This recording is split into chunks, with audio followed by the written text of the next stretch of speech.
Regto. Ever wondered why this man had not only the Watchman gloves that he gave to Rudo, but also another piece from the legendary Watchman series? You see, after rereading all the latest chapters of Gachiakuta, I noticed a lot of things that either weren't fully explained or were so subtle that you might have missed them. From shady characters to real-world mysteries, I'll walk you through some of Gachiakuta's biggest unanswered questions, and by the end, you'll walk away with more answers than questions. Full series spoilers, by the way, and I'll throw in some cool but unconfirmed theories too.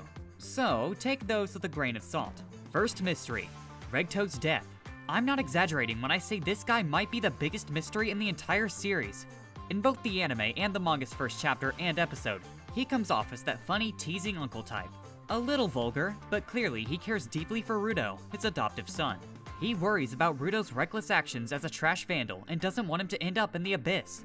There's even this wholesome moment where Regto tells Rudo to give Chiwa a plushie and maybe go for a kiss. Everything seems lighthearted, like a regular day. But while all of this is happening, something deadly is lurking in the background. An angel is waiting for the right moment to strike. After Rudo gives Chiwa the plushie and runs home, full of energy, he bumps into a mysterious angel. That angel, whose whole identity will be revealed later, now holds a book filled with red matter. That red matter came from Regto's body. And the book?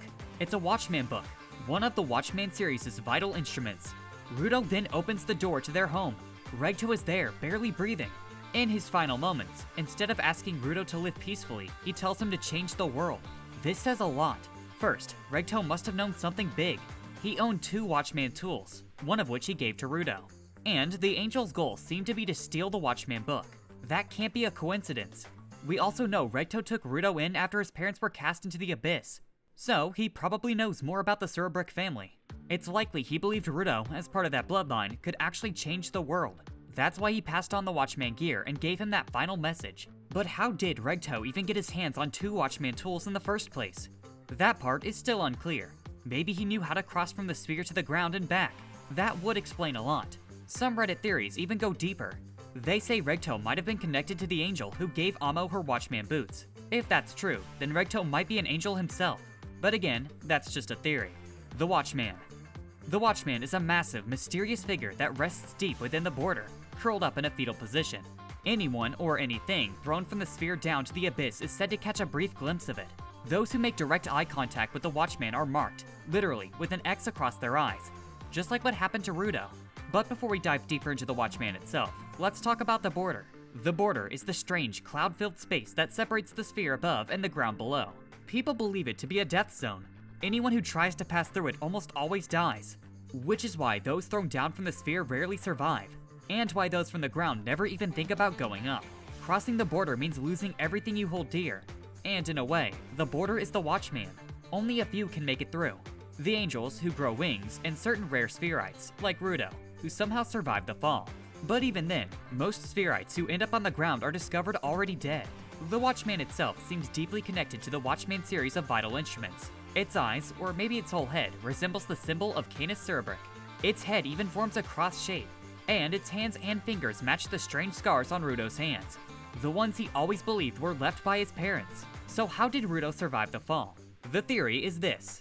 Rudo was holding a piece of the Watchman series. These ancient tools could be the keys to crossing the border safely. It's still unclear whether the Watchman is named after the Watchman series, or the other way around. Either way, they're clearly linked.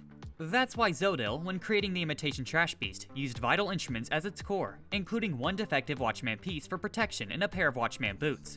He believed that by giving the beast these instruments, it might survive crossing the border. So, if each Watchman piece holds a power tied to crossing that deadly border, then Rudo might actually be able to return to the sphere someday. He just needs to gain more information and gather the right tools. Don't you think so? If yes, why don't you drop a comment and let's discuss it more. While you're at it, show some love by hitting that like and subscribe button. Alright, on to the next mystery. Sphere and ground. So by now, you probably already know that the sphere, also called heaven, is that massive floating island in the sky. It's split into 2 parts. The fancy upper-class city, and the slums where criminals and their descendants get dumped. This sphere is also the main source of all the trash that rains down onto the ground, especially the junk and polluted zones. Meanwhile, the ground itself is just a huge wasteland filled with poisonous air and trash heaps that turn into monsters. The thing is, it's actually possible that the ground and the sphere were once connected. About some 100 years ago, a huge number of humans supposedly left the ground and made their way to the sphere. And now, the Spherites believe the ground is empty of all human life. In fact, they don't even call it the ground anymore. They call it the abyss or the pit, and use it as a dumping ground for criminals from the slums, fully expecting them to die. Somewhere along the way though, all that garbage they kept throwing started to morph into trash beasts. The air turned toxic. The people of the ground also began to hate the Spherites for everything. Well, most of them at least. Now, here's where things get interesting. Nobody really knows how those people back then got to the sphere in the first place. But there's a clue. You see, Amo's house, located in the no man's land of Pinta, is the closest place to the sphere, and Amo has actually seen the angels flying up to it. There's even this rumor floating around about her, that she once saw someone go up and down the border without dying. What's more, her house is this big round tower, almost like it was once connected to something else. And honestly, here's what's been bugging me. It's already mysterious that the sphere floats, but what's even weirder is that the upper-class Spherites have enough resources to live comfortably for over 100 years, and then wastefully dump those exact same resources into the slums and the ground without recycling any of it. I mean, sure, maybe they've got some super advanced system up there, but given how the whole concept of thought works in Gachiakuta, I'm starting to wonder, could it be that buried somewhere in the middle of the Spherite upper class is a vital instrument that powers everything? Well, that sounds impossible, especially since thought is only supposed to work on the ground, not in the sphere. Still, it makes you think. Enjin. Just hearing that name opens a whole rabbit hole of mysteries.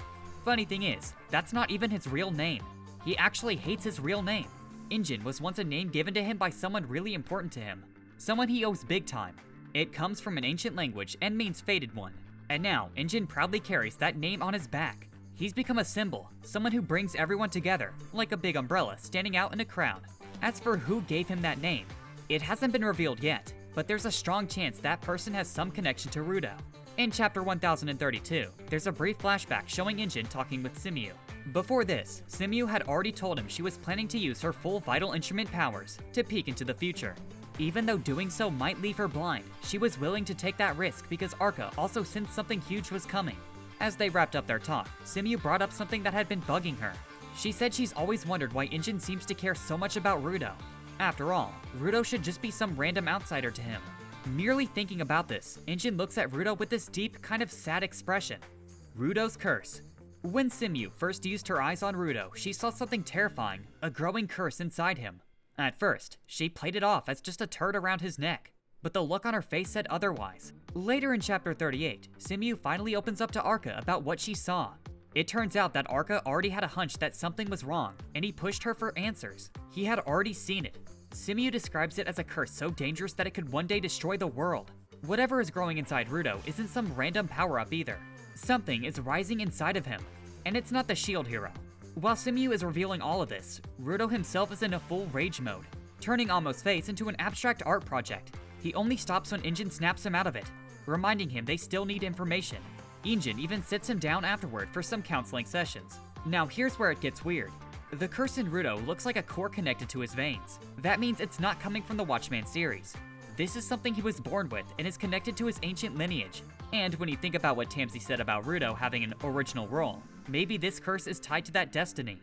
Tamsi Canes. Tamsi is part of Team Eager, and throughout the series, he's helped the Akata team more than once. But here's the thing, this guy is hiding a lot. For starters, he's actually an angel, one of the rare people who can travel between the ground and the sphere without dying. He's also the one who killed Regto and pinned the blame on Rudo. And for Tamsi, this twisted act was his way of showing love. He knew Regto had become a great father to Rudo, so he let that bond grow over the years just so he could break it himself when the time came. For reasons still unclear, Tamsi is obsessed with Rudo. His goal is to break him out of that shell, the curse, and make him return to his original role, which is terrifying considering that doing so could destroy the entire world. That's why he helped the Akata team contact Amo, help them defeat her, and break the manipulation. And when he saw that Rudo and Amo were starting to become friends, he used his vital instrument, Tokoshin, to secretly kidnap her. He locked her up and used the Watchman book to scramble her memories so she wouldn't even recognize him as the kidnapper. But at the same time, he didn't stop Rudo and the others from meeting Kuro and saving Amo. And there's a reason for that. By now, you've probably noticed that the way he does things is so nasty. Tamsi wants Rudo to feel peace, to be happy, to form deep, irreplaceable bonds with others. And when Rudo reaches that high point, Tamsi's gonna destroy all of it just to make his fall even more brutal. He wants to break Rudo emotionally, completely. In fact, right after Rudo saves Amo, Tamsi immediately starts brainstorming ways to push his tragedy even further, to finally shatter that shell for good. When Folo lashes out at Rudo and nearly sacrifices himself, Tamsi doesn't even try to help. If Folo had died right there without settling things with Rudo, it would have been the perfect opportunity for Tamsi to break him. That plan failed, but even Rudo and Folo reconciling still works for him, because it means Rudo gets to feel human for a little while longer. And the higher he flies, the more painful it'll be when he falls. That said, Tamsi's already setting something up right before the Doll Festival, pretending he's just off on a trip. So expect this guy to send someone to the graveyard again very soon. Even Arkha seems to be sensing something off about him. There's also a theory that Regto and Tamsi were once friends or companions, maybe even part of the same group, which would explain how Tamsi knew he became Rudo's foster father, and why he's also able to stab Regto so easily as an act of betrayal. But don't quote me on that. To be fair though, Tamsi has his reasons for all of this, and as much as we think of him as the villain, his inner monologue might suggest otherwise. In his words, "People have misunderstood me all my life, but the person I am now harbors no anger or resentment. I have something stronger than those emotions, something more right than anything else, and that will trail after me for eternity." Yeah, absolute cinema. Undertaker Canis Surebrec. Canis Surebrec, also known as the Undertaker, is one of the most mysterious characters in Gachiakuta. At one point, he casually wears the entire Watchman series on a regular basis. Every single piece of the Watchman series has a logo engraved on it. Even that box found in Jungle No Man's Land Tori has the same logo. That box actually holds Canis' last will and testament, a message meant for his descendants. And what does he write in there? It hints at one of the biggest secrets in the world. I couldn't stop it. I couldn't stop the humans. All I could manage was to bury them. And it doesn't end there. That one line alone already tells us Canis went through something heavy. The man's covered in bandages, looks totally disheveled, and clearly doesn't care about his appearances anymore. This is someone who's lost a lot. Probably everything that once made him happy and complete as a human being. The message goes on, this time speaking directly to his children. He says, "My children, your father has to go break this chain. So please, and please, live happy lives." But then, there are parts where the writing is all messy, like he was scribbling something out or trying to erase it. Which begs the question, what actually happened to him? Let's break it down. First off, Canis was definitely involved in either transporting the humans to the sphere, or how the sphere itself became a floating island. But based on his message, something went wrong. Like, really wrong. This probably wasn't how he wanted things to turn out. In the end, he became the Undertaker, burying the humans. Case in point, he's sounding like someone tied to the beginning of everything. Now here's where it gets really interesting. Who are these children he's talking to? Because this opens up a ton of theories. You might have already noticed, but Surebrec is literally Cerberus spelled backwards, and Canis is Latin for dog. Undertaker Canis Surebrec is equal to Cerberus, the dog that guards the underworld. Even his logo has 3 little circles, which could be a representation of Cerberus's 3 heads. That could mean he's a parallel to the Watchman, who guards the border between the ground and the sphere. And if Canis is one of Cerberus's heads, maybe the other 2 are different people. Which means maybe the true key to crossing the border isn't the Watchman vital instruments, but it could be his children. Okay, bear with me for a sec. Some people even theorize that Canis might have become the Watchman himself, or that the Watchman is a byproduct of his vital instruments. Now when he says, "break this chain," I can't help but think this could be linked to Rudos Curse, and maybe even Tamsi Canes and his whole goal of breaking Rudo out of his shell. Speaking of Tamsi Canes, don't you think it's kinda suspicious that Canes sounds like a play on words to Canis? Might be a stretch, but hang with me. What if Tamsi is actually some ancient person who knows Canis? If that's the case, it could explain a lot about why he's doing all of this. Also, Canis specifically says humans in his message, as if there might have been other races or beings around at some point. That wording feels way too deliberate. Now, let's talk about the item Zodil gave to Bundus, that little statue of a figure holding a shovel called Undertaker Canis Surebrec. You see, usually, each piece of the Watchman series connects to one of the 5 senses. Gloves are equal to touch, boots that have the power to produce a smell. Coat connects to taste, since it mutates Zodil based on what he eats. The book is the sight, since it messes with memories and even prevents Amo from recognizing Tamsi. And the piece used to make chokers is for hearing. What's weird is that Tamsi once hinted that the Watchman series wasn't even the real name for these things. And now, connecting the dots with Canis being an Undertaker and the fact that Bundus was given a figurine of a small statue holding a shovel, there's a high chance that Canis' main vital instrument was actually a shovel too. Makaka Iko. Makaka Ikol is the very first spellcaster of Canvas Town, someone who lived 6 generations ago. They were also the original owner of the succession-based vital instrument known as the Pen, which is now in the hands of the current Harris, Rimlin. In Chapter 87, we get a look at the murals in Canvas Town, the paintings made by every spellcaster across the generation. But on the way to the other side, one specific mural stands out, Makaka's own. It's nothing like the rest. While most murals have a dark demonic element like horns, Makaka's is almost holy, like something noble. Below Makaka's mural, there are 4 unique symbols. One of them is the Canis Surebrec's logo.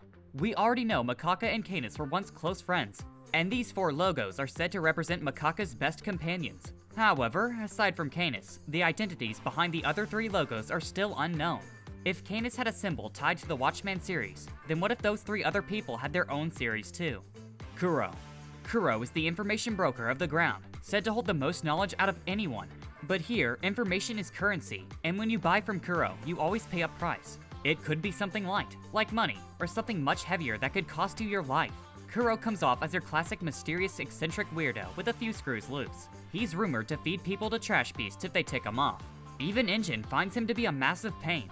He's been alive for over 100 years, taking on countless identities. He's seen the first appearance of trash beasts, maybe even the founding of the cleaners, which explains why he's weirdly soft on them. One of his many memories includes a moment where he begs Canis not to leave. In fact, Kuro set up an entire event in Tori to get the box that the King of Tori was guarding to give it to Rudo. He knew Rudo was a descendant of Canis, and he needed to see Canis' last will. He even said he was glad Rudo came to the ground. Still, even with all that knowledge, Kuro doesn't know everything. And the biggest mystery surrounding him is his real identity. You see, Kuro can shapeshift. That's how he's taken on so many forms that he doesn't even remember his original one. He can turn into a crow, and probably other things too. And apparently, the only person who might help him remember who he really is Rudo. Because of this, some fans have theorized that Kuro might not be human at all, but a humanoid vital instrument, a living jinky that trades information for a price. That would explain his absurdly long life. That said, in his memories, people do refer to him as if he's just a regular human. So, as interesting as this theory is, take it with a grain of salt. Rio Reaper. When Rio first meets Rudo, she's immediately curious about his hair. And as the story goes on, we start seeing signs that she might be more than just another companion. She shows jealousy when Rudo keeps talking about Amo during her disappearance, which is nothing too strange on its own, yet. Now, I'd like to think she's just one of Rudo's waifu candidates, and that jealousy and romantic feelings are nothing strange. To be clear, that could very well be the case. But then there's the Kuro scene. When Kuro offers her a free question and even urges her to ask about her mother, Rio shuts him down completely. With the coldest tone we've heard from her, she tells him to get lost. Then she throws something even stranger back at him, suggesting Kuro should instead reveal the truth about the King of Tori, or even his own identity. And that's odd, because Kuro's identity is something he hasn't told anyone, at least not on screen. Kuro's reaction says that Rio hasn't been healed from something, which brings us to her past. Rio is a former hitman. She quit that life thanks to Enjin, but she still keeps her gun on her, just in case. And while her past is never fully shown, it's clearly tragic. When Amo used her giver ability on Rio, she saw something so intense she couldn't even understand it. At that point, Rio had already been brainwashed to think Amo was someone she loved and needed to protect. And even after breaking free, the damage had already been done. Rio doesn't even want to know anything about her mother at this point. Anima Transfer. So far, this is an ability that only Rudo seems to possess. When Arkha discovers it, his reaction says it all. He looks at Rudo with a shocked, almost disturbed expression, like he just saw something he wasn't supposed to. It all started during their battle with the abandoned house and the dust trash beast. Rudo accidentally triggers Folo's awakening as a giver. Instead of using the final charge of his 3R to weaponize an object, he unknowingly channels his own anima into Folo. Now here's the thing, anima is the energy formed when thoughts accumulate on the ground. It's what awakens objects into vital instruments. And this time, Rudo doesn't awaken an object. He awakens a person into a giver. By acting as the catalyst, Rudo leaves behind traces of his own anima in Folo's anima flow. That alone is rare. But the strange part is that Folo used his vital instrument, Alan, without removing his gloves. That normally shouldn't even be possible, since you need physical contact with your vital instrument to use it. And if you're wondering what I mean by thought and anima, I only scratched the surface here. We actually broke down Gachiakuta's whole power system in a separate video, so check that out next if you want the full breakdown. The question is, where does this ability come from? It could be the Watchman gloves, or it could be Rudo himself. Let's assume it's both. We know Rudo's hands are severely scarred and cause him constant pain. But once he wears the Watchman gloves, that pain disappears, which is suspicious. If the gloves suppress pain, maybe the wounds aren't just physical. Maybe they're the result of overflowing anima energy. That would explain a lot. It would mean Rudo's body is saturated with raw anima to the point that it hurts, and the Watchman gloves are the only thing keeping it under control. Arca Corvvis. There are so many theories swirling around this man, so let's go through the biggest ones. First off, who even is he, really? Arca clearly knows way more than he lets on. He's often seen taking random days off to process his thoughts, but we know that's probably just an excuse to work behind the scenes. He knows the true history of the Cleaners, that they were created to uncover the secrets of the world, and he moves like someone pulling strings from the shadows. Take this moment. Arca personally assigns Amo to Team Front, and right away, Simiu and Enjin catch on that he's planning something. And this isn't a one-time thing. He's also extremely secretive. Like, so secretive that even learning his food preferences feels like discovering state secrets. But even now and then, he drops a detail that shows just how deep his knowledge goes. Like how he casually knows the chokers can be used by the choker maker to listen in on people. And then, there's the eye. On the back of his head is a tattoo of an eye that moves on its own. It even smiles when Rudo agreed to help him. The way Arca is so touched by Rudo's support hints that this runs deep, probably tied to his past and backstory. Still, remember Makaka's painting? One of the logos there shows an eye symbol, just like Arca's, though not too similar. Later in chapter 53, Simiu reports that Enjin and the others have been taken by the raiders. Simiu doesn't know where they are, but Arca tells her to leave it to him as he knows a good informant. Who exactly is this informant? That leads us to the wildest theory that connects Arca with Kuro. Arca is the only one we've seen who can make contact with Kuro freely. Some people believe Kuro might be a humanoid vital instrument, and if the eye on Arca's nape is linked to Kuro, then maybe Arca can see and hear everything Kuro does. That would technically make Kuro Arca's vital instrument. That, or maybe Arca is one of Kuro's identities. Now, just to be clear, we still don't know what Arca's vital instrument is, but this theory would explain how he always seems to know everything. Lastly, let's talk about his name. You see, Corvus is Latin for raven or crow, and it's also the name for the genus that includes those birds. And who do we know that literally turned into a crow? Well, Kuro. Chokers. These things are tools for blood-based communication. Think of them like phones, but powered by a giver's ability. The giver behind them is someone named Gachiakuta, and just like Rudo and Regto, he owns a piece of the Watchman Series. The thing is, this tool is being used in some evil plot. Gachiakuta is the one who creates these chokers. He does this by using his own blood, binding it with a random cord, and then giving it power through his giver ability. But instead of using this power for good, it was hijacked for something far more dangerous. You see, the chokers allow people to talk to others they've exchanged blood with. But Maimo, a shady ground reporter who always seems to deliver news before anyone else, took this to the dark route. This man eliminated Gachiakutas' parents, cut off Gachiakutas' feet, and has been harvesting his blood to mass-produce chokers.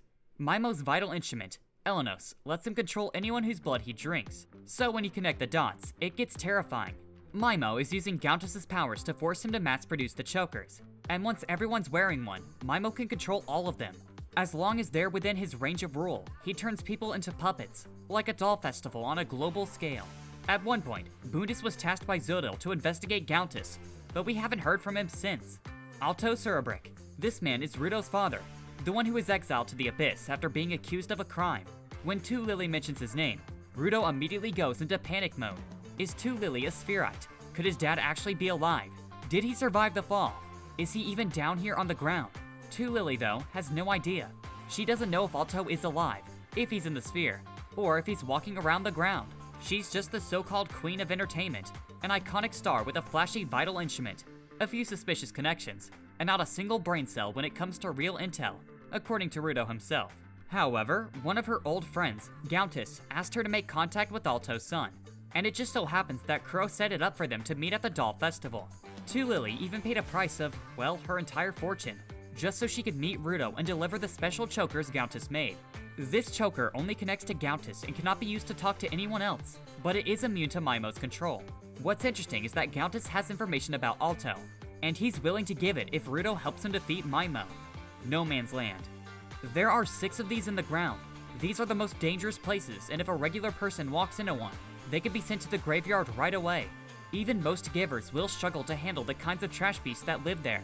And if you're not wearing a mask, you won't last more than 15 minutes. So what's strange about these places? We've only seen 3 of the 6 so far.